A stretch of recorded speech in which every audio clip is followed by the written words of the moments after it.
day, Tamaraos. I am Leonardo De Panta and join me as we visit one of Inang's special barbecue staffs to tell us more about what he thinks about leadership. So, let's go.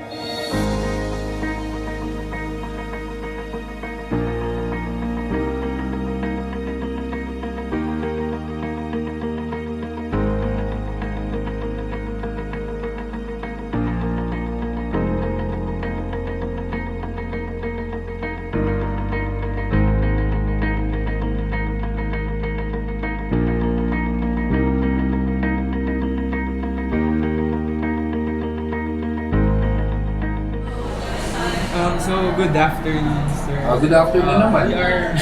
We are from FEU, sir, and we are here to interview you for our leadership project. Thank you for your time, sir, and for giving us opportunity to learn about it. Thank you for inviting me to.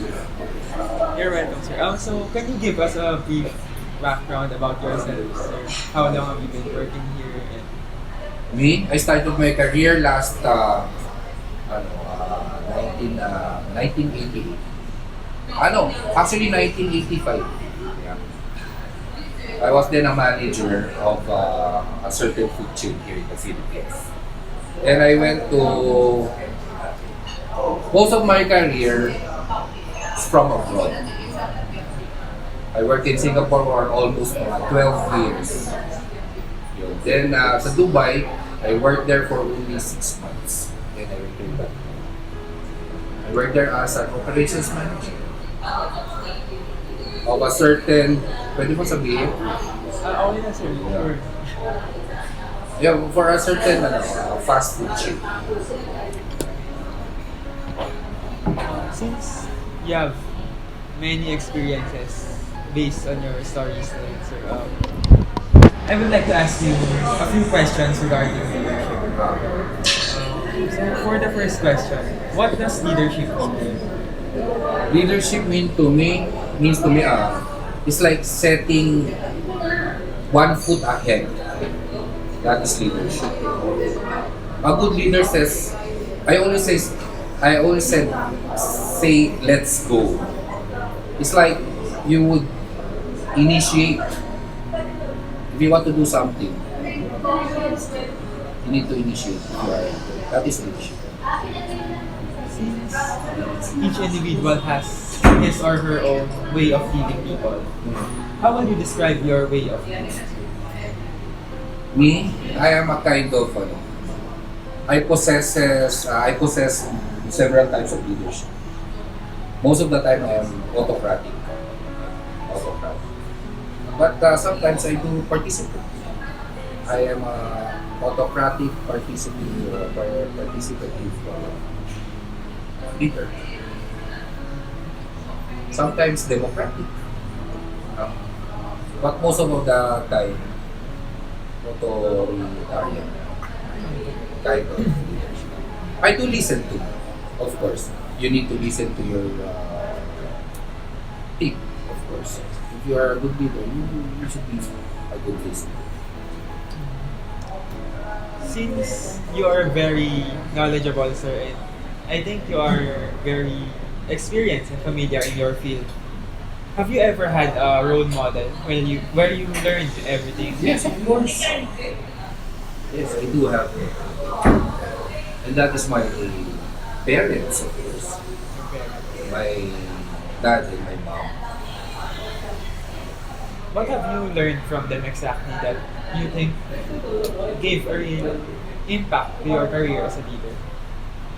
Being honest. Being sincere, being honest, and being hardworking. That is the secret.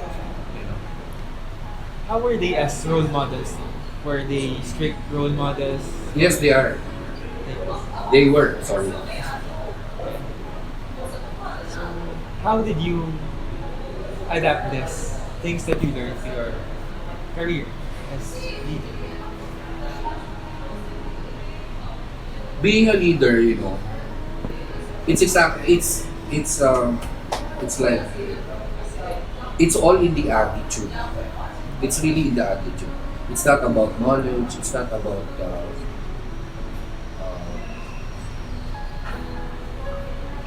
skills.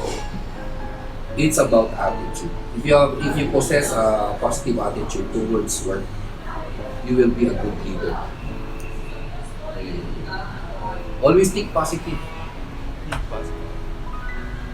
For our second to the last question, sir, was there ever a time that you had a difficulty in juggling your personal life and your Yes, yes, yes, yes. When I was working in Singapore, if you work abroad, especially in Singapore, no offense sorry. It's only work.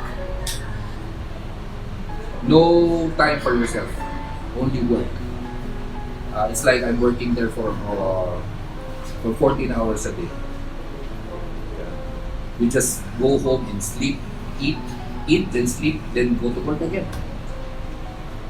But during rest day, since you're working 14 hours a day, say 6 times a week, so you need to rest. So, working in Singapore, there's no such thing as balance. You need to work. And then, when I was working there, first, you're working 14 hours a day, then it's like you are cultivating your leadership. Because you're only thinking of work, nothing else. So you'll be standing firm, you'll stand strong, and you will become a good leader. what made you endure all that Huh? difficult? Why? Because of my family. I need to feed. I need to feed them. I need to provide them. I need to provide good education for my children. Of course, diba? You need to feed them. Clothes, food, education. So you need to endure all those things abroad. For our last question, sir, since you've been under several situations as a leader, do you think it's okay to let your constituents fall or make mistakes? For me, no. But on the other side, yes, because if you fail, you will learn. You will learn something, so that you not fail again. Correct? But for me, there's no room for failure. If you are a good leader, you need to be systematic. You need to be procedural, so that you won't miss something and you won't fail. Do it right the first time. That's it. So that's my. It's my motto. You do things right the first time. There's no room for that. But though, even you commit mistakes, you will learn from your mistakes too. Before we end this interview, sir, what piece of advice can you give aspiring leaders? You need to work hard. Really. Leaders are not born. They are made. They are made through hard work. Really. You need to be sincere. You need to be responsible. You need to love your job. You need to be a good example, a role model.